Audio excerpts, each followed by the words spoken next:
একটা লোক যে সব জানে অথচ জাহির করে না, এই লোকটার হচ্ছে আমি বললাম যে একজন বলল সন্দীপ রায় ছবিগুলো ঠিক মনের মতন হচ্ছে না। বললো যে সত্যজিৎ রায়ের ছবি যেরকম হতো সন্দীপ রায়ের ফেলুদাগুলো সেরকম হচ্ছে না। কারোর মুখের ওপর কারোর নিন্দে করেন না, আড়ালেও না। আর অনেক লোকে আছেন, অনেক পরিচালক আছেন যারা তাকে সেই চোখে দেখেন না। পা টিপে টিপে হেঁটে আসছে যাতে আওয়াজ না হয়, আর সেখানে আপনি জুতোর আওয়াজ দিয়ে দিলেন ঠক ঠক করে। ও তাই না, উনি বললেন ঠিক আছে, ও পরের বার ঠিক করে। আমি তো আশ্চর্য হয়ে তাকে পরের বার ঠিক করবেন, লোকটা চলে গেল। হ্যাঁ করে নেবেন বলে চলে গেল। তাহলে পরের বার ঠিক করবো মানে সিনেমা তো হয়ে গেছে, আর পরের বার তো হবে না। না না ঠিক আছে, ওনার মনে হয়েছে উনি বলেছেন, ওনাকে তো আশ্বস্ত করতে হবে, তাই বলে।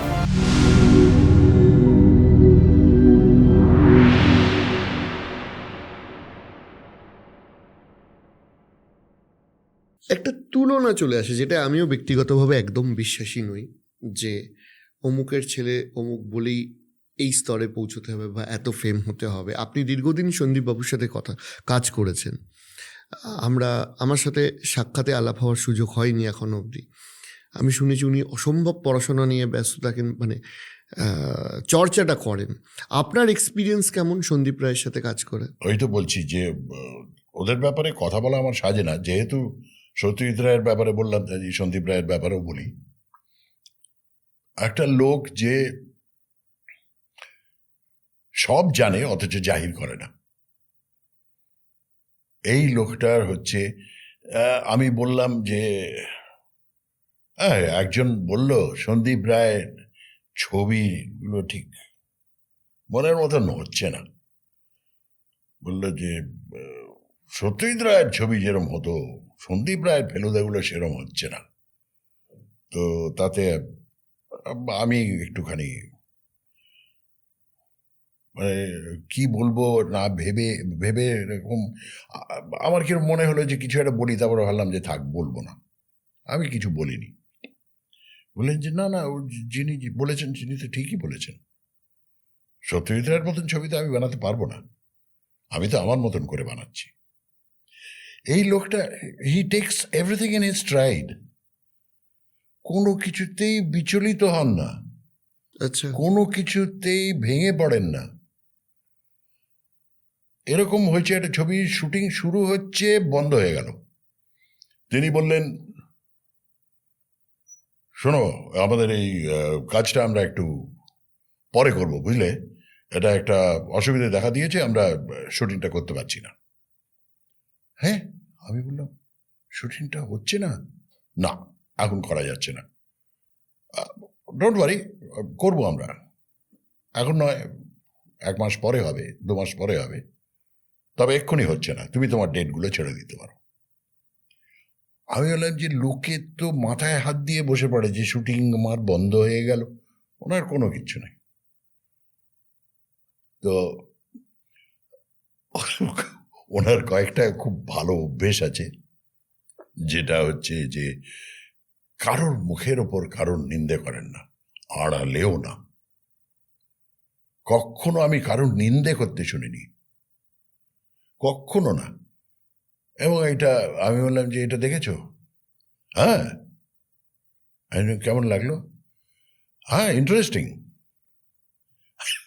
আমি বললাম ইন্টারেস্টিং মানে ইন্টারেস্টিং ক্যান বি এনিথিং, মানে তোমার ভালো লেগেছে? হ্যাঁ, ভালো লাগার মতো জিনিস আছে তো, মানে কতটা আছে সেটা আর বললেন না। তো সবকিছু পজিটিভ, সবকিছু পজিটিভলি দেখেন, এইটা আমার খুব ভালো লাগে। আর অনেক লোকে আছেন, অনেক পরিচালক আছেন যারা তাকে সেই চোখে দেখেন না। সন্দীপ রায় ও ওই ধরনের ছবি উনি বানাতে পারেন না। ফেলুদার ছবি not up to the mark. I am sorry to say, এখনো পর্যন্ত যারা ফেলুদার ছবি বানিয়েছে একজনও সেই পর্যায়ে পৌঁছয়নি, কিন্তু সন্দীপ রায়ের তৈরি ছবিগুলোর কাছাকাছিও কেউ পৌঁছয়নি। কিন্তু তবুও তারা বলে যে সন্দীপ রায়ের ছবি ভালো লাগে না। আমি বললাম এই তো তোমার লোকে বলে যে তুমি বানাতে পারো না। হ্যাঁ নিশ্চয়ই তারা দেখেছে কিছু একটা, যে জন্য তারা বলেছে। ও ঠিক আছে, একজন এসে বলল, আপনি ওখানে কি করে করলেন? বললেন, কি করে করলাম? আরে ওখানে একটা লোক চুপি চুপি হেঁটে আসছে, হুম। পা টিপে টিপে হেঁটে আসছে যাতে আওয়াজ না হয়, আর সেখানে আপনি জুতোর আওয়াজ দিয়ে দিলেন ঠক ঠক করে। ও তাই না? উনি বললেন, ঠিক আছে, ও পরের বার ঠিক করে নেব। আমি তো আশ্চর্য হয়ে তাকিয়ে, না পরের বার ঠিক করে নেবো? লোকটা চলে গেল। হ্যাঁ, করে নেবেন বলে চলে গেল।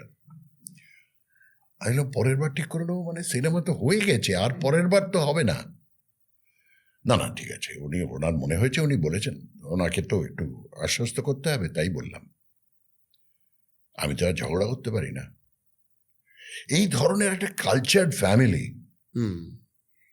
যেটা যখন ললিতা রায় যখন কোনো শুটিংয়ের সময় থাকেন, সবসময় থাকেন, উনি যখন থাকেন তিনি একদম মানে একটা মাদার ফিগার শুটিংয়ের মধ্যে। আমি একটা সিন করলাম, একটা মারামারির সিন, পড়লাম, পড়ে উঠলাম, আমার মাথাটা ঢুকে গেল, এই কাট লেগেছে, আমাকে বললেন।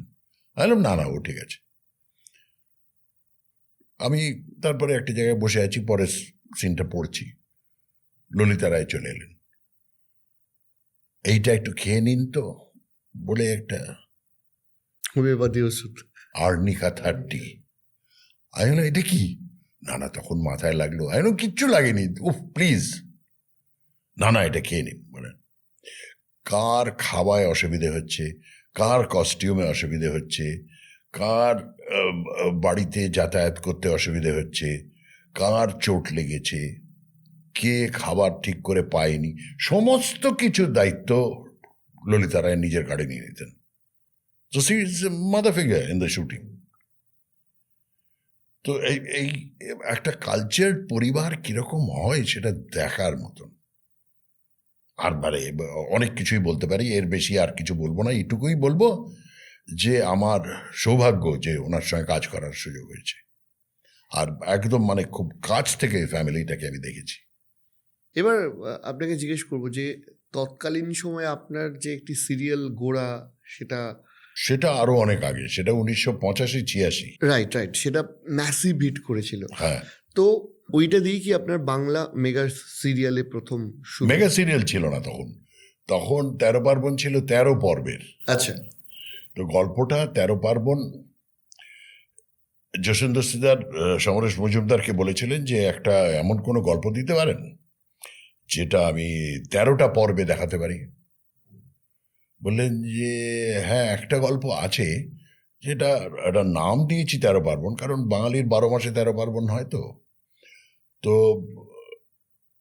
এইখানে ঠিক পর্বগুলো হচ্ছে যে ওই উৎসব ঠিক নয়, পার্বণ সেই হিসেবে নয়।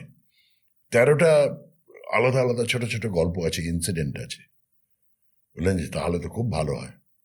এবং আমি তো তৈরিই ছিলাম, তাতে ক্যামেরা করব, অডিও করব, টেকনিক্যাল দিকটা। হ্যাঁ, অনেক অভিনেতা অভিনেত্রীদের ডাকা হয়েছিল। তারপরে হঠাৎ আমাকে একদিন ডেকে বললেন যে তোমার কাছে স্যুট আছে? আমি বললাম, হ্যাঁ, একটা স্যুট করিয়েছিলাম, সেটা আমার বোনের বিয়ের সময়, ব্যাস ওইটাই আছে, আর নেই। কি রঙের? আমি বললাম, নেভি ব্লু। সেটা পরে চলে আসিস তো। আমি বললাম, কবে? কালকে, কাল থেকে শুটিং শুরু। আমি বললাম, আচ্ছা। আমি বললাম, পরে চলে আসতে পারলাম, তার মানে আমার কোনো একটা চরিত্র করতে হবে। ঠিক আছে, দেখা যাক।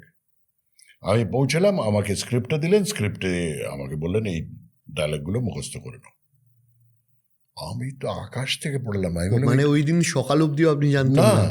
আমি যখন শুটিংয়ে যাচ্ছি তখন জানলাম আমি লিড রোলটা করছি। আমি বললাম, এটা আমি কি করে পারবো? কি করে পারবে সেটা তো আমি জানি। ডায়লগগুলো মুখস্থ করো, আর যেটা বলছি সেটা করো। নামিয়ে দিলেন আমাকে। প্রথমে তো অনেকেই অবজেকশন দিয়েছিল, বড্ড বেশি লম্বা, বড্ড বেশি মুখে দাগ, বড্ড বেশি হেঁড়ে গলা, এ ঠিক হিরো মেটেরিয়াল নয়। এ ভিলেন টেলেনে মানাতে পারে। তো আমি বললাম যে আমাকে কি মানাবে, কারণ তখন হিরোদের এত ভালো দেখতে, আমার মতন তো আর খোবড়া চেহারা নয়। তো বললেন যে সেটা আমি ঠিক করব। আলটিমেটলি হয়ে গেল। সেই যে আমাকে নামিয়ে দিলেন, এবং আমি মনে প্রাণে চেয়েছিলাম যে দর্শক আমায় রিজেক্ট করে দিক, কারণ দর্শক আমায় রিজেক্ট করলে আমি আবার ব্যাক টু ক্যামেরা লাইট সাউন্ডে চলে যেতে পারি। কিন্তু হলো উল্টো, দর্শক অ্যাকসেপ্ট। বিশাল হিট তখন সেটা এইটাই হলো যে আমার অভিনয়ে ঢোকা। ওটা ছিল 85-86 এবং ফেলুদা 95-96।